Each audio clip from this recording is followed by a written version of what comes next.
হাসপাতালটা কখনোই পুরোপুরি ঘুমাতো না। মধ্যরাত পেরিয়ে গেলেও সেন্ট মেরিজ জেনারেল হাসপাতালের করিডোরে জীবনের মৃদু গুঞ্জন শোনা যেত। চাকা গড়ানো ট্রলি, দূরের কাশি, ফিসফিস করে কথা বলা মানুষের কণ্ঠ আর মনিটরের একটানা বিপ বিপ শব্দ, যেন যান্ত্রিক হৃদস্পন্দন। ফ্লোরোসেন্ট লাইটের সাদা আলো চকচকে মেঝেতে পড়ে চারপাশকে ঠান্ডা আর অস্বাভাবিক এক পরিবেশে ঢেকে রেখেছিল। ডক্টর এলেনা কার্টার আইসিইউর নার্স স্টেশনে দাঁড়িয়ে ক্লান্ত চোখে রোগীদের ফাইল উল্টাচ্ছিলেন।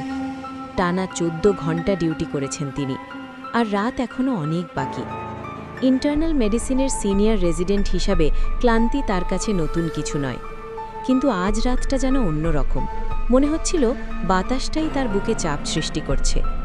এলেনা, নার্স মার্ক নরম স্বরে ডাকল, হাতে এক কাপ কফি বাড়িয়ে দিয়ে। এটা তোমার দরকার হবে।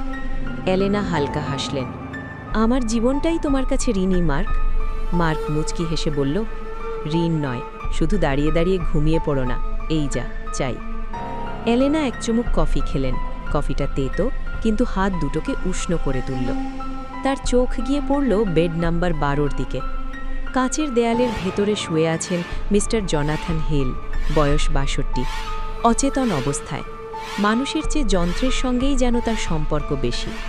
Heart monitor, ventilator, IV pump, oxygen saturation display, প্রতিটা সংখ্যা গুরুত্বপূর্ণ, প্রতিটা শব্দের আলাদা অর্থ আছে। 3 দিন আগে তীব্র নিউমোনিয়া নিয়ে ভর্তি হয়েছিলেন জনাথন হিল। খুব দ্রুতই তা সেপসিসে রূপ নেয়। শক্তিশালী অ্যান্টিবায়োটিক আর সব রকম চিকিৎসা দেওয়া সত্ত্বেও অবস্থার উন্নতি হয়নি। এখন তিনি লাইফ সাপোর্টে। এলেনা মনিটরের দিকে তাকিয়ে রইলেন। হার্ট রেট 92, রক্তচাপ অস্থির, অক্সিজেন স্যাচুরেশন 88%। ভালো লক্ষণ নয়।